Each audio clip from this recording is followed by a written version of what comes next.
تھیں، تخت و تاج کے جو بھی تقاضے تھے وہ سارے کے سارے آپ کو عطا کیے گئے. حکومت ہے، تخت و تاج ہے، دولت ہے، فوجیں ہیں، تصرف ہے، اور غلے ہیں، جائیدادیں ہیں، زمینیں ہیں.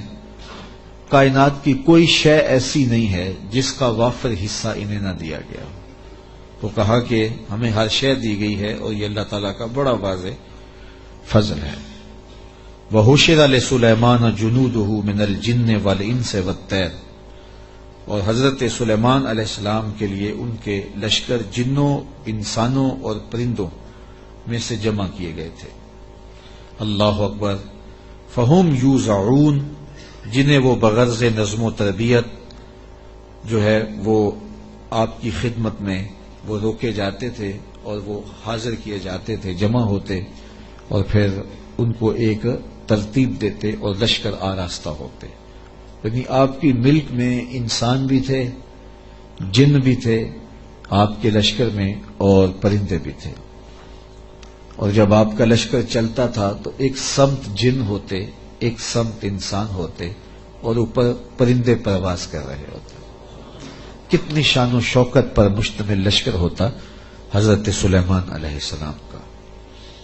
حتی اذا اتوا علی واد النمل، یہاں تک کہ جب وہ لشکر چیونٹیوں کے میدان میں آیا اور وہاں چیونٹیاں جمع تھیں، حضرت سلیمان اپنے پورے لشکر کے ساتھ، پوری شان و شوکت کے ساتھ جب وادی نمل میں داخل ہونے لگے، قالت نملۃ یا ایھا النمل ادخلوا مساکنکم، تو ایک چیونٹی نے کہا کہ اے چیونٹیوں اپنی رہائش گاہوں میں داخل ہو جاؤ.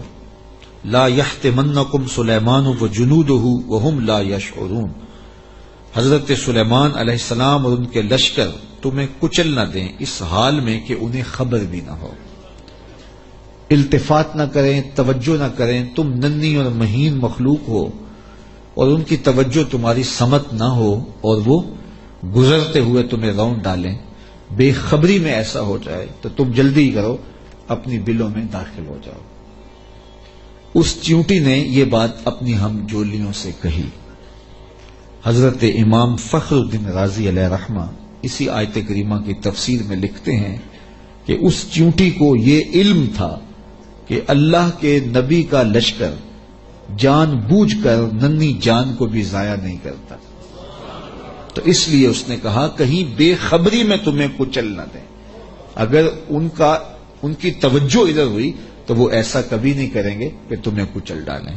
تو معلوم یہ ہوا کہ اللہ کے نبی کا لشکر، نبی کا تربیت یافتہ لشکر جان بوجھ کر ننھی جان کو بھی ضائع نہیں کرتا. اور جو جسموں کے ساتھ بم باندھ کر کے چھوٹے چھوٹے بچوں میں گھس جاتے ہیں اور بازاروں میں جا کے پھٹ جاتے ہیں اور پھر بعد میں بڑے فخر سے ذمہ داریاں قبول کرتے ہیں، یہ کسی نبی کا لشکر نہیں، شیطان کا لشکر. نبی کا تربیت یافتہ لشکر، قرآن بتاتا ہے، یہ چیونٹی بھی جانتی تھی کہ نبی کی تعلیم اتنی واضح ہے اور نبی امن کا پیغمبر بھی ہوتا ہے، اس لیے کبھی ایسا نہیں ہو سکتا کہ نبی کا تربیت یافتہ لشکر ہو اور جان بوجھ کر کے ننھی جان کو بھی ضائع کرے.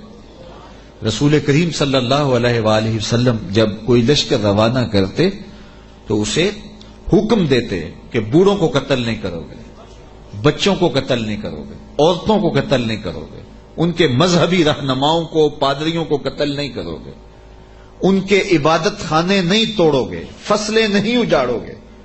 یہ کافر جو تھے ان کافروں کے بچوں کو بھی قتل کرنے سے روک دیا گیا، کافروں کے بوڑھوں کو قتل کرنے سے بھی روک دیا گیا، اور جو کفار ہیں ان کی خواتین کے قتل سے بھی منع کر دیا گیا.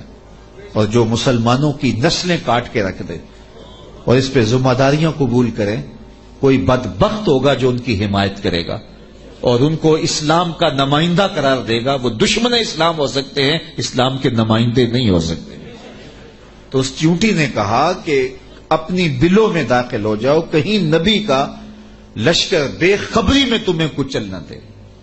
حضرت امام راضی لکھتے ہیں کہ چیونٹی کو یہ علم تھا، اس علم کی وجہ سے اس چیونٹی کو قیامت تک آنے والی چیونٹیوں کا سردار بنا دیا گیا. ملکہ بنا دی گئی قیامت تک. اچھا اگر آپ کی توجہ ہو تو ذات کی چیونٹی ہے، رب نے اس کے نام کی صورت اتاری ہے. چیونٹی کی حیثیت کیا ہوتی ہے، لیکن وہ پیار کرنے لگی نا نبی سے، اور اس کو پتا تھا کہ نبی کی تعلیمات کیا ہوتی ہیں، تو اس تعلیم کے نتیجے میں ذات کی چیونٹی ہے لیکن رب نے اس کے نام کی صورت اتار دی. تو اس چیونٹی نے کہا جلدی جلدی اپنی بلوں میں داخل ہو جاؤ، اللہ کے نبی کا لشکر کہیں تمہیں کچل نہ دے اور وہ دھیان نہ کرے، بے خبری میں کہیں ایسا نہ ہو جائے. اگر خبر ہوگی تو پھر کبھی ایسا نہیں ہو سکتا، کیونکہ نبی کی تربیت یہ ہے. وہ تو